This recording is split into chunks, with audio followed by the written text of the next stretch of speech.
नमस्कार, रामात maths classes में आपका एक बार फिर स्वागत है। यह चैनल उन साथियों के लिए है जो वास्तव में मैथ्स सीखना चाहते हैं या मैथ्स को समझना चाहते हैं।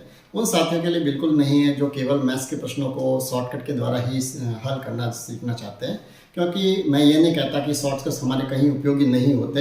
ऐसे बहुत से अच्छे अच्छे शॉर्टकट है जिनके द्वारा हम प्रश्नों को बहुत ही जल्दी कर सकते हैं। हमारे कंपटीशन एग्जाम में शॉर्टकट की भी बहुत ही महत्वपूर्ण भूमिका होती है, तो मैं ये कहीं भी इग्नोर नहीं करता कि हमें शॉर्टकट का यूज़ करना ही नहीं चाहिए। लेकिन फिर भी मैंने देखा है अधिकतर यूट्यूब जो चैनल है उसके ऊपर ज़्यादातर यही बच्चों को बहुत ही अधिक शॉर्टकट बताते हैं, इतने अधिक शॉर्टकट बताते हैं जिससे एक बार तो बच्चों को यही लगता है कि मैथ्स इससे ज़्यादा ईजी नहीं है और जो भी कंपटीशन एग्जाम में प्रश्न आएंगे तो हम उसको बहुत ही जल्दी से कर पाएंगे। लेकिन आखिर समस्या तब होती है जब मैथ्स के या कंपटीशन एग्जाम में जब कोई भी प्रश्न ऐसा आ जाए जिसकी लैंग्वेज को थोड़ा सा ही बदल दिया जाता है, तब वो शॉर्टकट हमारे उपयोगी नहीं रहता है और उस समय उन बच्चों को दिक्कत होती है और समस्या होती है कि अब उस प्रश्न को कैसे हल किया जाए। तो मैं ये कहीं भी नहीं कहता कि हमें शॉर्टकट नहीं सीखने चाहिए, लेकिन फिर भी सबसे पहले जब तक हमारे दिमाग में बेसिक कॉन्सेप्ट क्लियर नहीं होंगे तब तक हम मैथ्स को बहुत ही अच्छे से समझ नहीं सकते। तो इसीलिए ये जो चैनल है आप जिसके साथ आप अभी जुड़े हैं या पहली बार इस वीडियो को देख रहे हैं, तो सबसे पहले तो मैं उनसे निवेदन करूंगा कि आप इस चैनल को एक बार सब्सक्राइब कर दीजिए, साथ ही जो बेल आइकन है आप उसको भी प्रेस कर दीजिए ताकि इस आपके संबंधी कंपटीशन संबंधी जो भी वीडियो बनेंगे जिससे मैथ्स सीखने के लिए बहुत ही उपयोगी होने वाले हैं, बहुत ही बेसिक के द्वारा मैं सारी वीडियो आपको हर चीज़ को बहुत ही सरल तरीके से इस वीडियो के द्वारा और आगे आने वाले वीडियो में मैं समझाऊंगा, तो आपको कहीं भी मैथ्स सीखने में दिक्कत नहीं आएगी। साथ ही आपको ये भी बता दूं कि इस चैनल पर आपको कहीं भी अनावश्यक बातचीत कहीं दिखाई नहीं देगी, न तो कहीं आपको हाय हेलो दिखाई देगा। केवल हमारे टॉपिक से संबंधित ही हम बातचीत करेंगे और बिल्कुल शॉर्टकट में और बहुत ही सार गर्भित रूप से मैं आपको हर चीज़ को जितना भी बेसिक यानी बिल्कुल मैं यही सोचकर हमेशा पढ़ाता हूँ, हमेशा यही सोचकर वीडियो बनाता हूँ कि मेरे सामने जो स्टूडेंट बैठा है वो ऐसा स्टूडेंट है जो मैथ्स में बिल्कुल भी नहीं जानता है, सारी चीज़ें मुझे सिखानी है। हाँ, इसके साथ में ये भी मैं ध्यान रखता हूँ कि कहीं पर भी मैं ये व्यक्त करने की कोशिश नहीं करता कि मैं अपने बच्चों को अपना एटीट्यूड दिखाऊं या मैं उनको ये बताने की प्रदर्शित करूं कि मैं मैथ्स में बहुत अधिक जानता हूं और बहुत अच्छे अलग अलग तरीके से उनको बहुत अधिक सिखाकर उनको भ्रमित करूं। तो आपको ऐसे कहीं भी दिक्कत नहीं आएगी, बहुत ही सरल तरीके से हम हर चीज़ को समझेंगे। तो आप इस चैनल के साथ बने रहिए। अगर आपको वीडियो अच्छा लगे तो आप लाइक जरूर करें और अपने साथियों के साथ शेयर भी करें। साथ ही एक निवेदन और करूँगा कि आप जब भी वीडियो देखें तो अपने साथ में कॉपी और पेन लेके जरूर बैठे, क्योंकि आपको बहुत ही चीज़ें ऐसी होगी जो आपको चाहिए कि उसे नोट करना चाहिए, तो आप उसे साथ साथ नोट भी करते रहें तो आपके पास बहुत ही अच्छे नोट्स भी तैयार हो जाएंगे, ताकि जब भी भविष्य में जो भी कंपटीशन आपका एग्जाम होगा तो उसके लिए आप उपयोगी आपकी तैयारी साबित होगी। इससे पहले भी हमने वीडियो बनाए हैं, रीड पर आधारित बहुत ही अच्छे वीडियो बनाए हैं, तो आप उन वीडियो को भी एक बार ज़रूर देखें। बहुत ही कुछ ऐसा होगा जो ऐसा कोई ज़रूर नहीं है कि वो जो चैप्टर आए थे वो केवल रीड के लिए ही उपयोगी है। वो ऐसे कॉमन चैप्टर है मैंने देखे हैं जो लगभग हर कंपटीशन एग्जाम में आते रहते हैं, तो आप उन वीडियो को भी देख सकते हैं और वहाँ से अपने ज्ञान में वृद्धि कर सकते हैं। आप उन वीडियो में देखेंगे तो आपको यह प्रदर्शित होगा कि कहीं पर भी अनावश्यक बातचीत नहीं है, बहुत ही सरल तरीके से हर चीज़ को मैंने समझाने की पूरी कोशिश की उन वीडियो में और आगे भी यही कोशिश हमेशा जारी रहेगी। तो चलिए हम बिना समय गवाए आज का वीडियो शुरू करते हैं। पहला ही जो चैप्टर है हमारा संख्या पद्धति, उस पर हम चर्चा करते हैं कि संख्या कहाँ से शुरू होती है। या हमारे दिमाग में सबसे पहले तो दो चीज़ आती है कि हमें कहीं पर तो आपको अंक दिखाई देते हैं और कहीं हमें शब्द मिलता है संख्या। ठीक है, तो सबसे पहले तो हमारे दिमाग में ये क्लियर होना चाहिए कि अंक क्या है और संख्या क्या है। ठीक है, तो गणित के अंदर जो मुख्य रूप से अंक जिन्हें हम प्रत्येक रूप जिनको कहें, जिनके द्वारा हम लिखने की प्रैक्टिस करते हैं, गणना करते हैं, ये जो प्रतीक रूप है जिनको लिखने के बनावट अपने हर भाषा की अलग हो सकती है। जैसे हिंदी भाषा में अगर देवनागरी लिपि में कहें तो हम इस तरह से 1 2 3 4 5 6 ये जो प्रत्येक रूप जो है, इन प्रत्येक रूप जो है इन्हीं को हम कहते हैं अंक। ठीक है, यानी किसी भी संख्या जो अंक है या कोई वस्तु है उनको जब गणना करेंगे तो उन गणना को जिस प्रत्येक रूप से हम लिखते हैं उन्हें कहते हैं वो है अंक। ठीक है, तो सबसे पहले तो हमारे दिमाग में ये क्लियर होना चाहिए कि अंक क्या है। अब बात आती है कि संख्या क्या होगी। ठीक है, तो अब अंक जो है, अंक तो हमारे पास कुल कितने हैं? 10 अंक। ये आप ध्यान दें, कितने अंक हैं हमारे पास? 0 1 2 3 4 5 6 7 8 और 9, ये कुल मिलाकर कितने अंक है? 10 अंक। इन 10 अंकों से ही संख्याएं बनती है। ठीक है, अब संख्या कितने अंकों की बनेगी?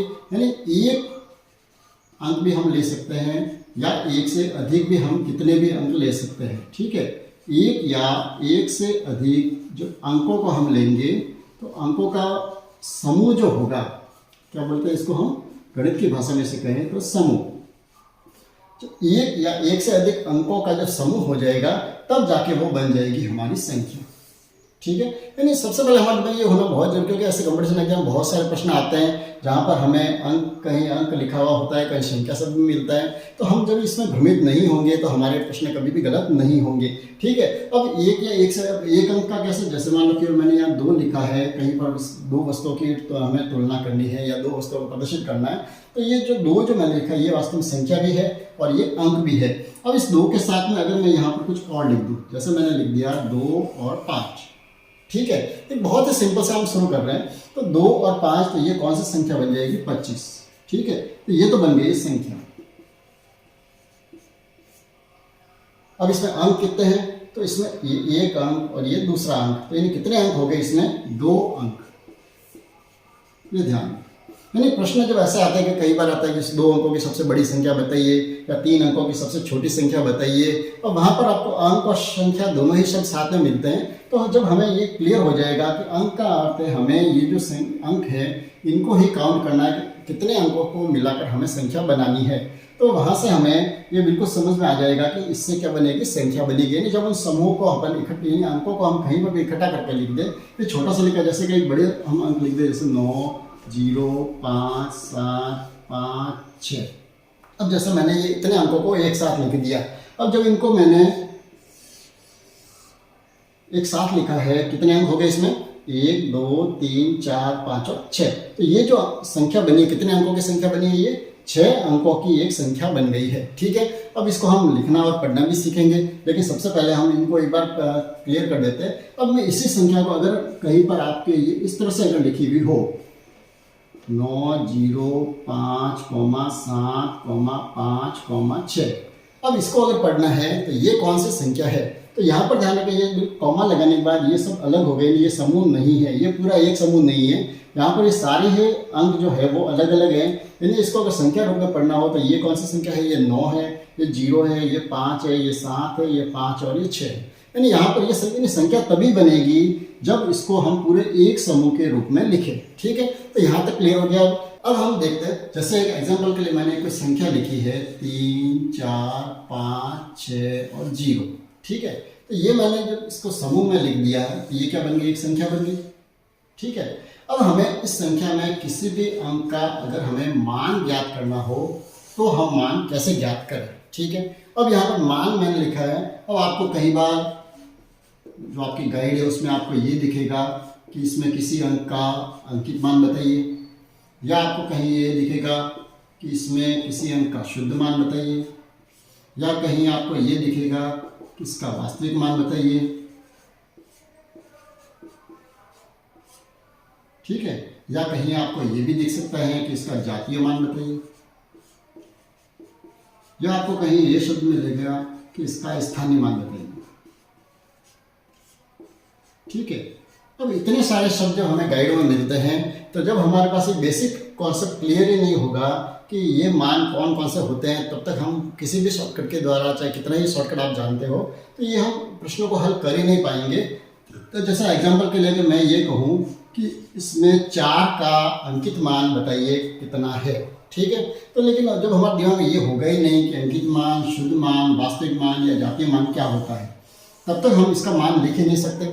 ठीक है, तो अब मैं आपको बता दूं कि कहीं पर भी अगर आपको अंकित मान मिले, चाहे शुद्ध मान मिले, चाहे वास्तविक मान मिले, चाहे जातीय मान मिले, ठीक है, ये चारों ही शब्दों का एक ही अर्थ है कि उस अंक का किसी भी स्थान पर मान वही रहता है जो उस अंक के द्वारा निर्धारित किया गया हो। जैसे 4 है तो 4 का मान चाहे कहीं पर भी लिखा हुआ हो, उसका अंकित मान कह दो, या उसे शुद्ध मान कह दो, या उसका वास्तविक मान कह दो, या उसका जातीय मान कह दो, कितना होगा, 4 ही होगा। ठीक है, एक तो ये क्लियर होना चाहिए। अब दूसरी बात आती है स्थानीय मान की।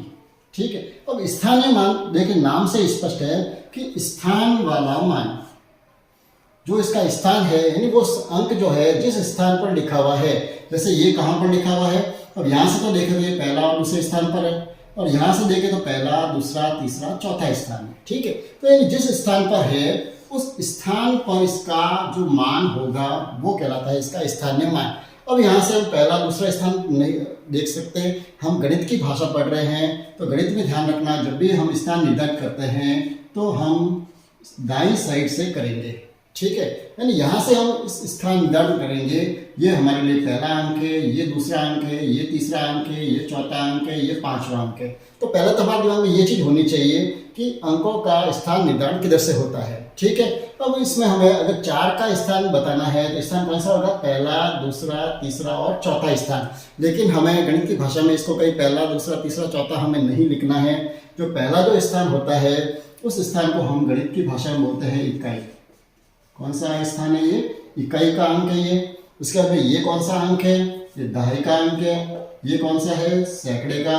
ये कौन सा है, 1000 का। ये कौन सा है, 10,000 का, ठीक है।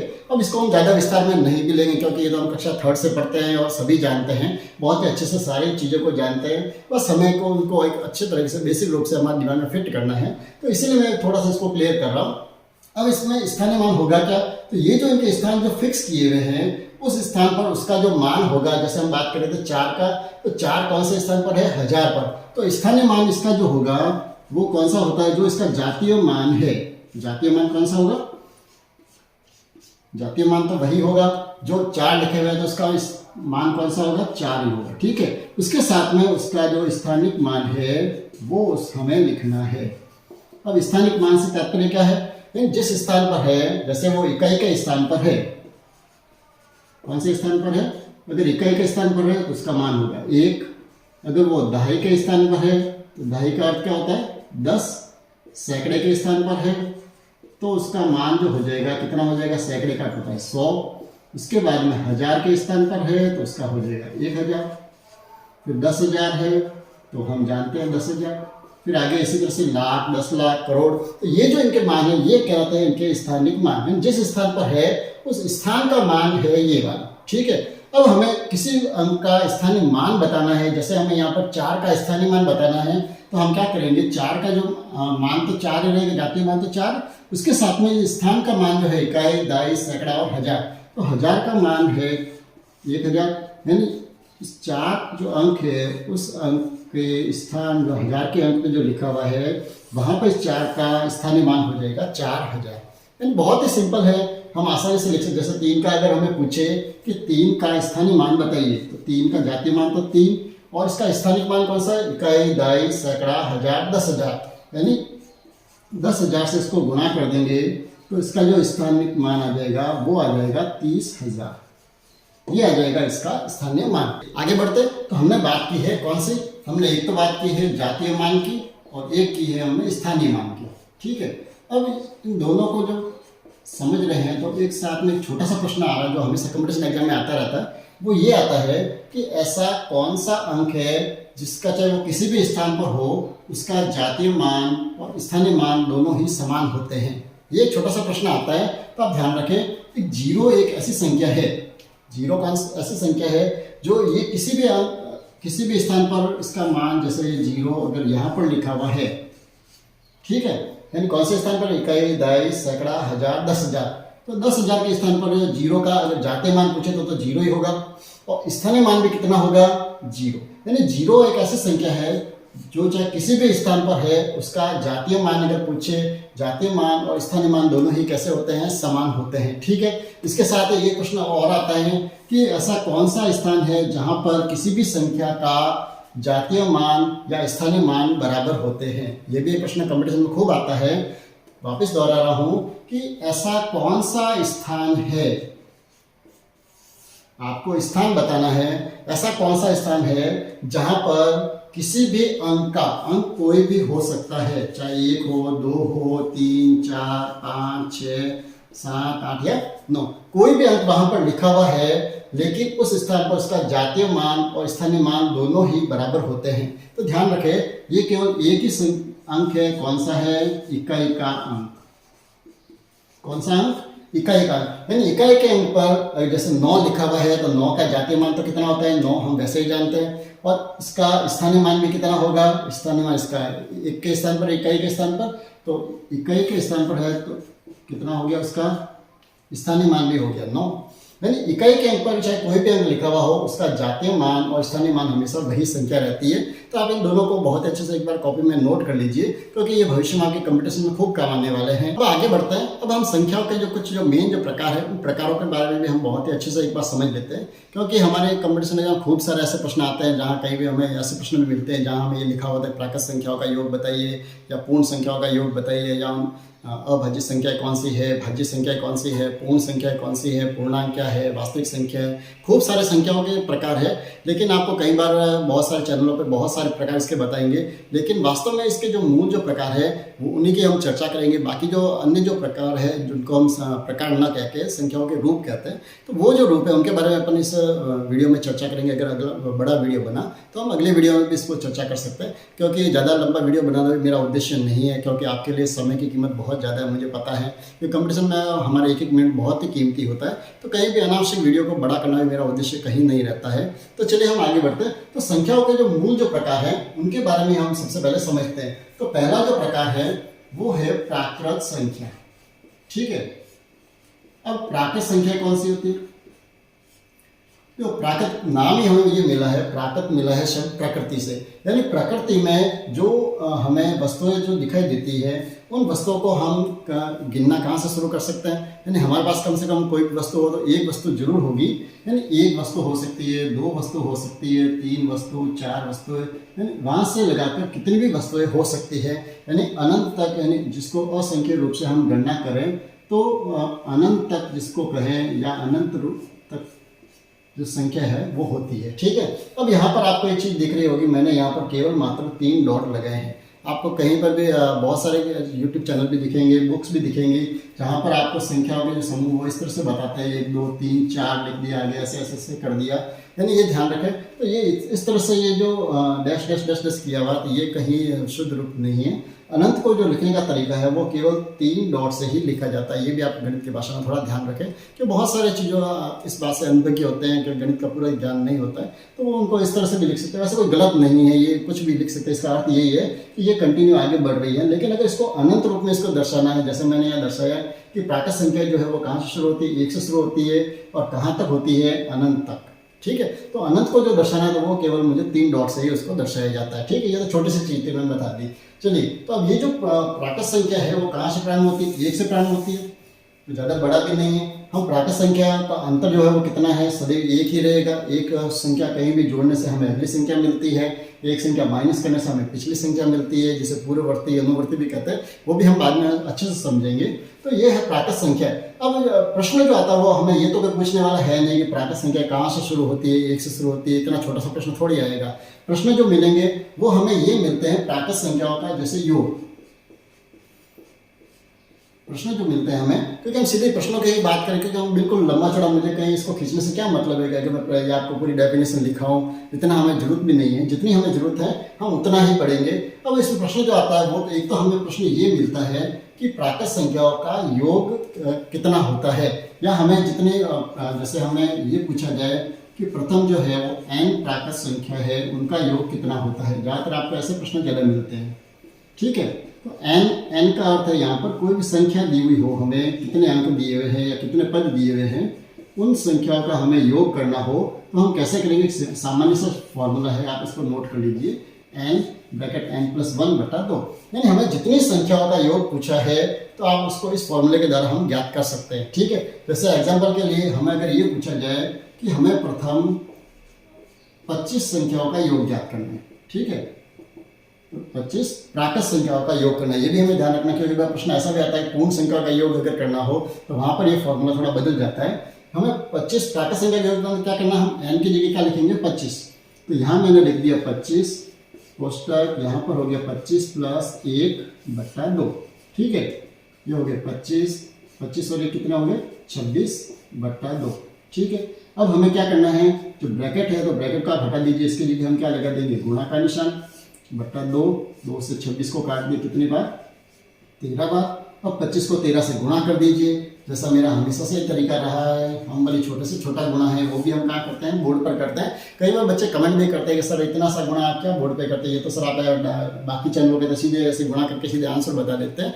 लेकिन देखिए मेरा उद्देश्य कहीं भी ये नहीं है कि मैं मेरा शॉर्टकट बताऊँ, क्योंकि मैं तो 2 मिनट में आपको ये करके बता दूंगा इसके आंसर। लेकिन आपको जब कॉम्पिटिशन एग्जाम में आपको ये प्रश्न करने हैं, ऐसे प्रश्न, तो अगर आपको पूरे से समझ में नहीं आएगा तो हम इसको कैसे क्लियर करें। तो हर चीज़ को क्लियर करना जरूरी है। देखिए बिल्कुल सिंपल सा हम गुणा करें, अगर 13 का पारा था 13 से कर सकते हैं, नहीं तो सिंपल सा 3 पंजे 15, हासिल 1, 3 दूनी 6 और 1 7, 1 का 5 से गुणा किया 5, 1 का 2 से गुणा किया 2, ये हो गया 5, 7 5 12, 1 325। ठीक है, यानी आप ध्यान रखें कहीं पर भी आपको ज़्यादा शॉर्टकट में दौड़ने की कहीं जरूरत नहीं है। आप अगर आप जैसे ये वाला सिंपल सा गुणा भी आप अच्छे से करना जानते हैं तो आपके टाइम की बचत तो वैसे ही हो जाएगी, आप उसको बहुत ही जल्दी से कर पाएंगे। यानी आपको जिस चीज़ में ज़्यादा अभ्यास होगा तो आप उसी में तो स्पीड से दौड़ेंगे। अब मैं अगर आपको कोई नई चीज़, जैसे एग्जाम्पल के लिए अगर आपको एक साइकिल दौड़ाई है तो साइकिल आप अच्छे से जानते हो तो साइकिल को बहुत जल्दी से तेज चला सकते हो। और इसके जगह अगर कहें कि कार को आप जल्दी से चलाइए तो उसके लिए तो पहले समझना तो पड़ेगा, तो आप किसी दूसरों की हुड़ाहुड़ी में अपन नहीं दौड़ेंगे, अपन तो अपने हिसाब से ही चलेंगे बिल्कुल सिंपल तरीके से। जब अपने पास अच्छा सा ज्ञान हो जाएगा तो अपनी स्पीड तो वैसे ही बढ़ जाएगी, आपको कहीं भी शॉर्टकट के पीछे ज़्यादा भागने की जरूरत नहीं है। तो एन प्राकृत संख्या का योग जो हमने किया कितना आ गया 325। ठीक है, अब ये जो प्रश्न इतना सिंपल प्रश्न कॉम्पिटिशन एग्जाम में नहीं आता है। अब एग्जाम में प्रश्न कैसा आता है उसके लिए देखिए थोड़ा सा इस प्रश्न को अच्छा बनाते हैं। अब वैसे प्रश्न ये आ गया, जैसे हमें पूछ लिया 21 से 50 तक की प्राकृत संख्या का योग बताइए। ये प्रश्न थोड़ा अच्छा दे सकते हैं इस तरह से। अब ऐसे प्रश्न में हमें करना क्या है, क्योंकि हमने फॉर्मूला तो यही पढ़ा है कि प्रथम एन प्राकृत संख्याओं का योग का जो फॉर्मूला है ये है। ठीक है, अब आपको बहुत सारी गाइडों में बहुत सारे शॉर्टकट फॉर्मूले भी दिए हुए होंगे, लेकिन आप ज़्यादा शॉर्टकट में मत पढ़िए। आप कम से कम फॉर्मूलों में हम अधिक से अधिक प्रश्नों को अच्छे से कर सकते हैं, आपको कहीं भी घबराने की जरूरत नहीं है।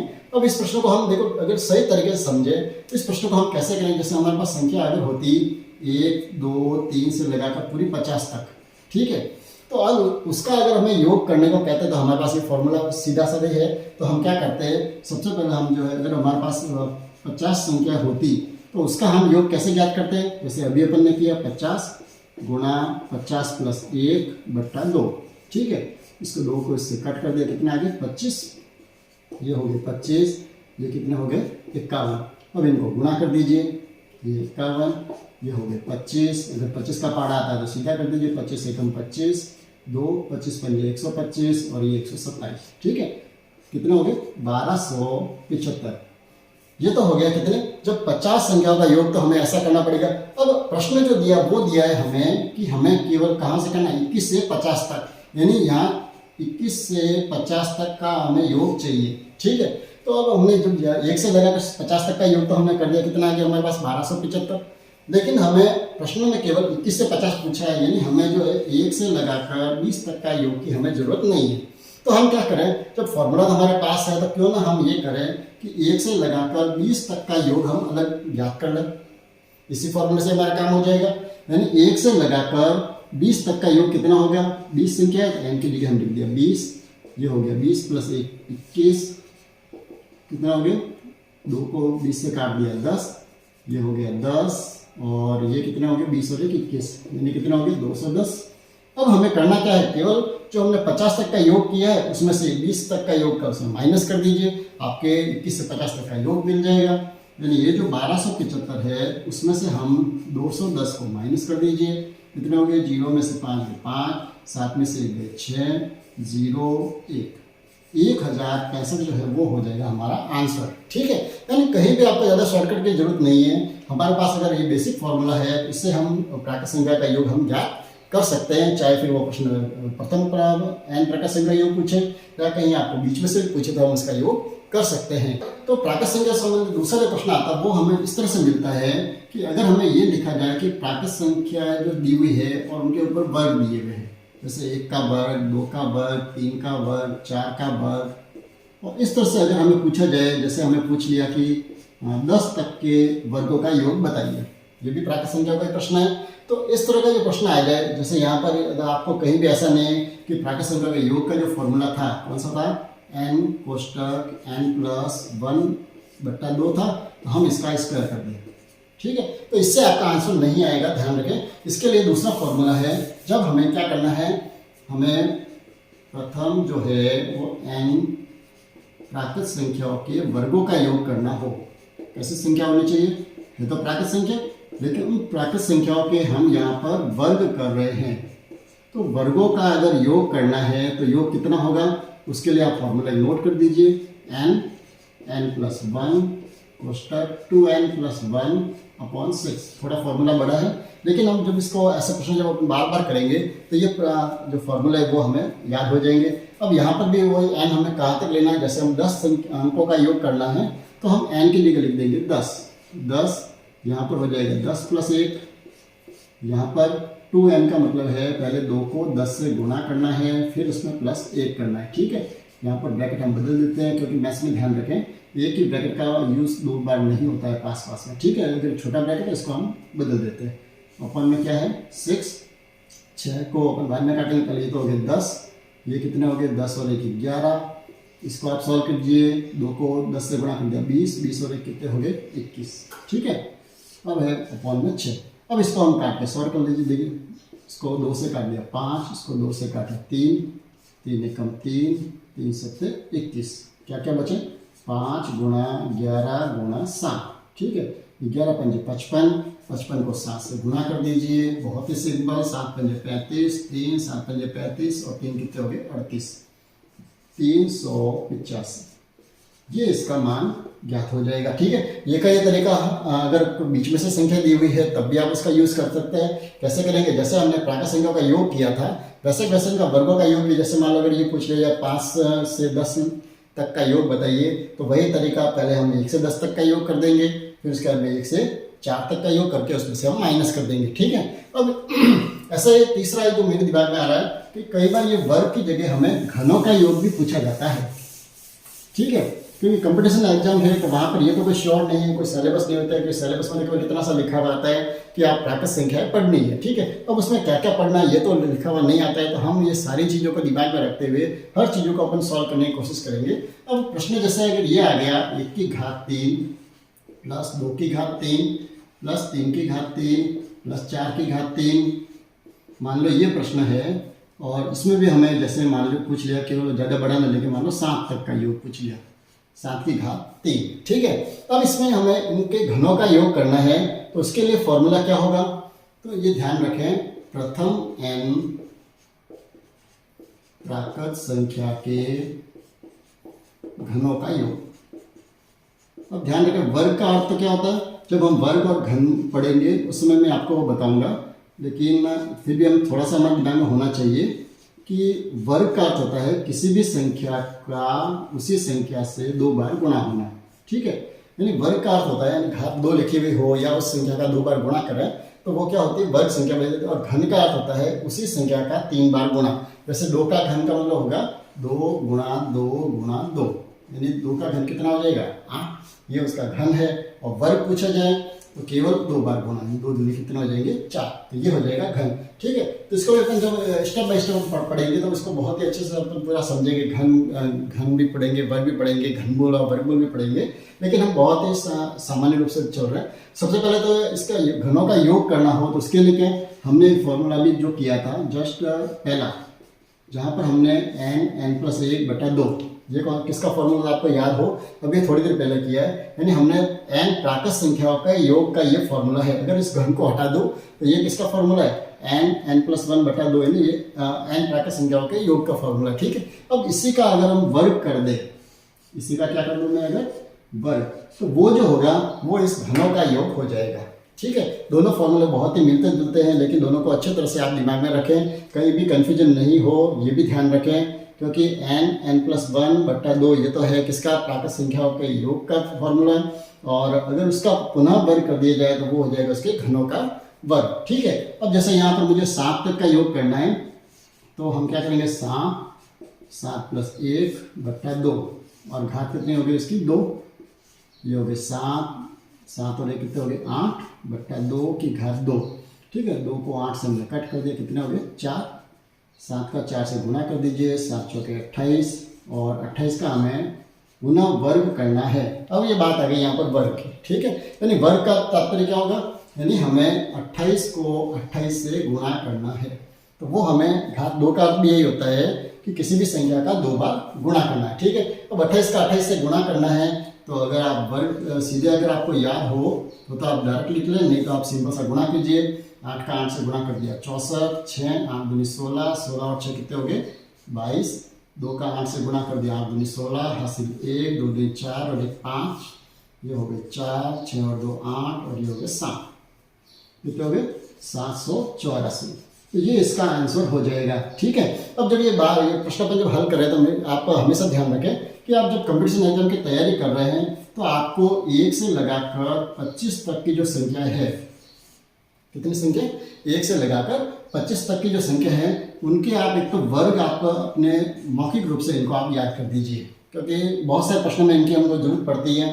तो वहाँ हम डायरेक्ट इनके आंसर लिखेंगे तो हमारे समय की बचत होती है। और एक दूसरा जो है, आप 1 से 10 तक के जो घनों का जो मान है इनके अगर घन करें, जैसे 1 गुणा 1 गुणा 1, 2 गुणा 2 गुणा 2, 3 गुणा 3 गुणा 3, यानी ये मान जो है जैसे 2 का घन 8, 3 का घन 27, इस तरह से आप 10 तक के तो घन याद रखें और 1 से लगाकर 25 तक के उनके वर्ग के मान याद करें। तो हम जब ऐसे प्रश्न करेंगे तो उसमें आपको करने में ज़्यादा समय की बचत होगी, नहीं तो फिर हमें क्या से गुणा करेंगे उसमें थोड़ा समय खर्च हो सकता है। लेकिन अगर नहीं भी याद हो तो ज़्यादा टेंशन लेने की जरूरत नहीं है, हम हर चीज़ के पास हमारा विकल्प तैयार रहता है, हम उससे कर भी सकते हैं, ठीक है। चलिए तो आगे बढ़े। तो ये तो जो प्राकृत संख्या का जो योग वाले जो प्रश्न है, तो 3 तरह के प्रश्न बन रहे हैं जो मैंने आपको बता दिए। हाँ, एक और भी तरीका है जो प्राकृत संख्या का योग कई बार आता है, जो एसएससी के जो एग्जाम वगैरह होते हैं उसमें ये प्रश्न ऐसे पूछे जाते हैं।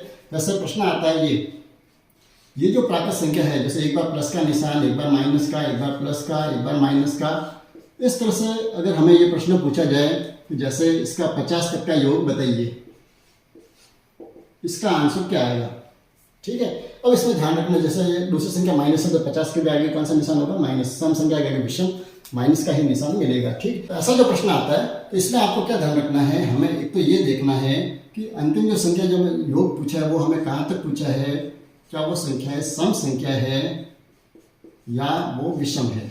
ये हमें एक चीज देखनी जरूर पड़ेगी कि हमें कितने अंकों का पदों का योग करना है। हमें जैसे इसमें कितने पद है, 50 है, तो इसका तो सम, अगर सम पदों का योग है तो इसका जो आंसर आएगा वो क्या आएगा, आगे माइनस का निशान लगाना है और n/2, यानी आप जितनी संख्या दी हुई है, संख्या कितनी है 50, तो हम यहाँ पर माइनस के लिख देंगे 50/2, यानी इसका जो आंसर आएगा वो सिंपल सा कितना आ जाएगा, -25, बस। यानी बहुत ही छोटा सा प्रश्न है लेकिन अच्छा प्रश्न है, ये कई बार एग्जाम में आता है। तो आप ध्यान रखें, जो प्राकृत संख्या हो लेकिन कैसी हो, एकांतर में प्लस माइनस हो, तो अगर वो संख्या सम है तो उसका आंसर क्या आएगा, -n/2 करेंगे तो हमें आंसर मिल जाएंगे। और अगर ये विषम संख्या है, मान लो ये 50 की जगह कहाँ तक होता है, अगर 51 तक, तो 51 वाली संख्या तो वापस कैसे हो जाएगी, प्लस वाली संख्या, ठीक है। लेकिन हमें इससे कोई मतलब नहीं है प्लस या माइनस से, हमें केवल ये जानना है विषम योग है। तो आपको इसका आंसर जो लिखना है वो बिल्कुल सिंपल सा है, n+1/2 करते ही आपको इसका आंसर मिल जाएगा।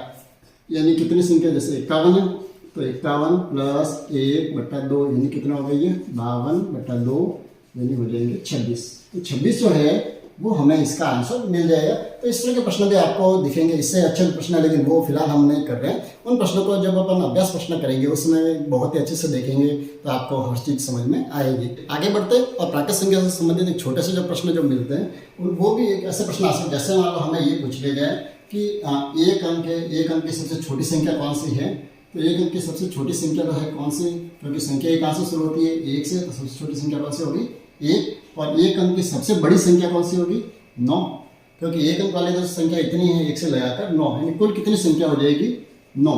तो ऐसे भी कई बार प्रश्न आते हैं अंकों वाले जो पूछते हैं, या हमें ऐसा जैसे 2 अंकों की सबसे छोटी संख्या कौन सी होगी, तो 9 के बाद में पहली संख्या कौन सी है 2 अंकों की, 10। और सबसे बड़ी से बड़ी संख्या अगर हमें पूछा जाए तो कितनी होगी, 99। वैसे बहुत सिंपल है लेकिन कई बार हमें ये ऐसे टेबल में इसलिए बना रहा हूँ क्योंकि कंपटीशन एग्जाम में कई बार ऐसे प्रश्न आते हैं तो वहाँ हमें सीधे टोटल बतानी पड़ती है। तो ये अगर हमारे दिमाग में शॉर्टकट हो सीधा तो हम उसको कैलकुलेशन जल्दी से कर सकते हैं। तो 2 अंक की जो संख्या है वो सबसे छोटी तो है 10 और सबसे बड़ी संख्या कौन सी है, 99। यानी कुल मिलाकर ये संख्या जो है 2 अंकों की, वो कितनी संख्या है, यानी 99 में से 9 ये संख्या कम कर देते हैं, यानी कितनी संख्या हो गई, 90 संख्या है। ठीक है, इसी तरह से अगर हमें ये पूछे 3 अंकों की अगर सबसे छोटी संख्या है तो 100 हो जाएगी, और सबसे बड़ी संख्या 3 अंकों की कितनी हो जाएगी 999, यानी कुल मिलाकर कितनी संख्या हो जाएगी 900 संख्या है। ठीक है, तो ऐसे जो प्रश्न आता है इनको आप एक बार टेबल बना दीजिए आपके बुक में, नोटबुक में, तो आपको ये बहुत ही अच्छे से एक बार समझ में आ जाएगा। 4 अंकों की, 5 अंकों की, 6 अंकों की, आप 8 तक की संख्या बना लीजिए,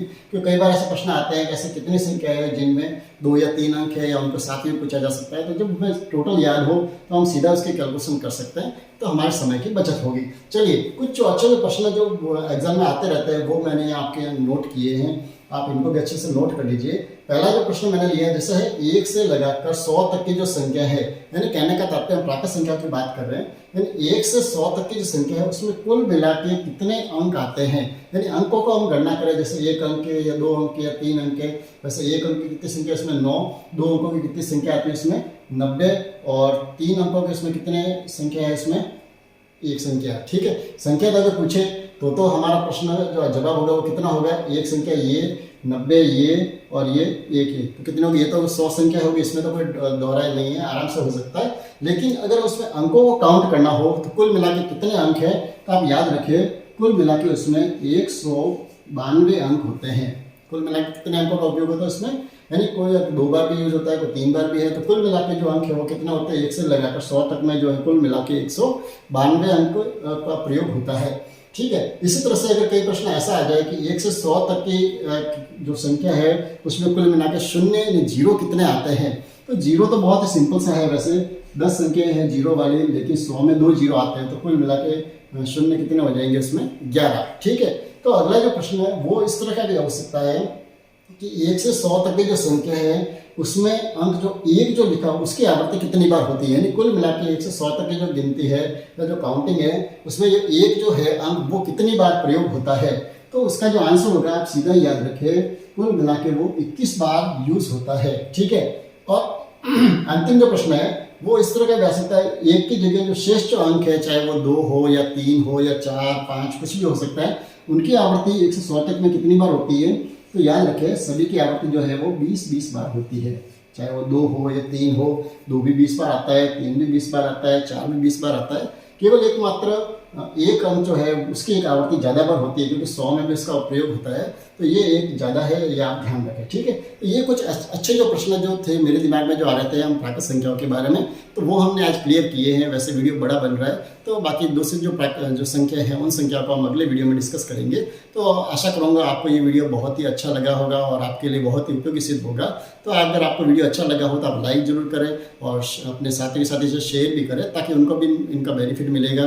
क्योंकि जो भी मैथ्स में कमज़ोर बच्चे हैं, कि मैं चाहता हूँ कि सारे ही बच्चे मेरी तरह होशियार हो जाए।